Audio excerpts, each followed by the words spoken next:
Hello दोस्तों, नमस्कार। जैसा कि आप लोग देख सकते हैं, सामने जो जुलूस है वो जगत गुरु रामभद्राचार्य जी के प्रयागराज आगमन पर निकाला गया है। और जैसा कि आप लोग देख सकते हैं, काफी भीड़ आपको देखने को मिल रही है साथियों। और आप देखेंगे तो पूरा का पूरा एकदम भीड़ से भरा हुआ है पूरा ये क्षेत्र। और ये जो क्षेत्र है ये सीएमपी डिग्री कॉलेज से होते हुए सीधे बैरहना सब्जी मंडी होते हुए ये महाकुंभ क्षेत्र की तरफ चला जाएगा, ये पूरा का पूरा रास्ता। तो बात करते हैं जगत गुरु रामभद्राचार्य जी की। तो ये चित्रकूट उत्तर प्रदेश के रहने वाले हैं और ये हिंदू धर्म गुरु भी हैं और प्रख्यात प्रवचनकार हैं। इन्हें हर कोई जानता है और विद्वान की तो बात ही छोड़ दीजिए। इनके लेवल का विद्वान फिलहाल धर्म के मामले में तो फिलहाल कोई नहीं दिखता जल्दी। तो काफी इनका वो है, नाम है रामभद्राचार्य जी का। और बाकी बात करते हैं तो रामभद्राचार्य जगत गुरु हैं और ये रामानंद संप्रदाय के वर्तमान जो 4 जगत गुरुओं में से एक रामभद्राचार्य जी हैं। और बात करें तो ये तुलसी पीठ जो आप देखते हैं चित्रकूट में तुलसी पीठ है, तो उस धार्मिक और सामाजिक सेवा संस्थान के संस्थापक और अध्यक्ष भी रामभद्राचार्य जी ही हैं।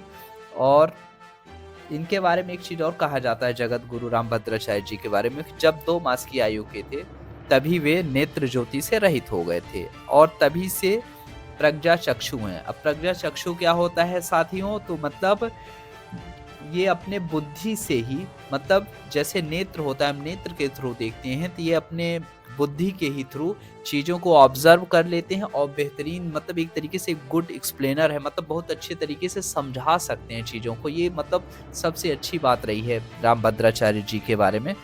और नेक्स्ट बात करते हैं, जब चित्रकूट की बात करते हैं साथियों, तो चित्रकूट के लिए कहा जाता है कि भगवान श्री राम की ये तपोस्थली रही, मतलब तपोभूमि रही है चित्रकूट धाम, ठीक है। और हिंदुओं की आस्था का केंद्र भी है।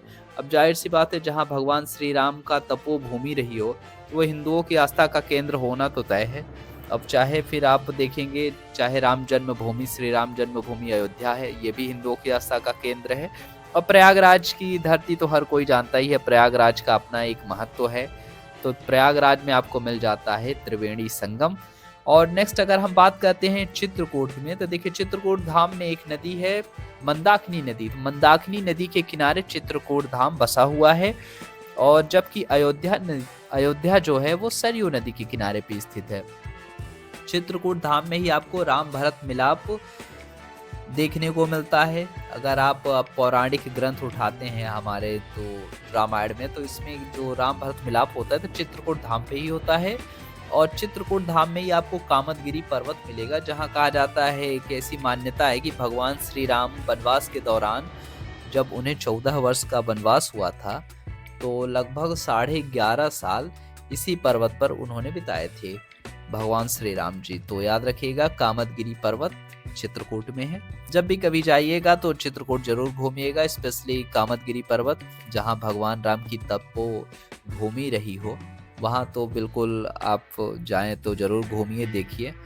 और बाकी अपना प्रयागराज फिलहाल जगत गुरुओं से, संतों से, साधु संतों से एकदम बोला जाए तो भर चुका है, क्योंकि पूरे भारत भर के जगत गुरु और जो भी संत हैं सभी लोग आ चुके हैं। महाकुंभ अपना स्टार्ट होने वाला है, 13 जनवरी से स्टार्ट हो जाएगा महाकुंभ 2025। और कहा जाता है कि ये जो महाकुंभ है ये पूर्ण महाकुंभ है। पूर्ण महाकुंभ मतलब 144 साल बाद लगता है, जो मतलब 12-12 साल के गैप पे क्या लगता है, कुंभ लगता है। अब जब ये 12 बार हो जाता है, 12-12 साल का, तो 144 हो जाता है, तो ये पूर्ण महाकुंभ है साथियों।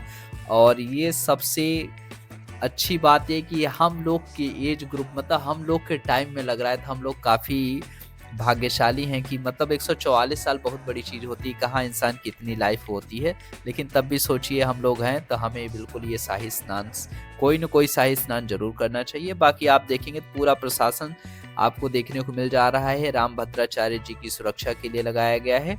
तो मिलते हैं अपने नेक्स्ट वीडियो में साथियों, तब तक के लिए बाय बाय। अगर आप हमारे चैनल पे नए हैं तो सब्सक्राइब जरूर करिएगा। इन्फॉर्मेशन कैसी लगी इसको कमेंट करके जरूर बताइएगा।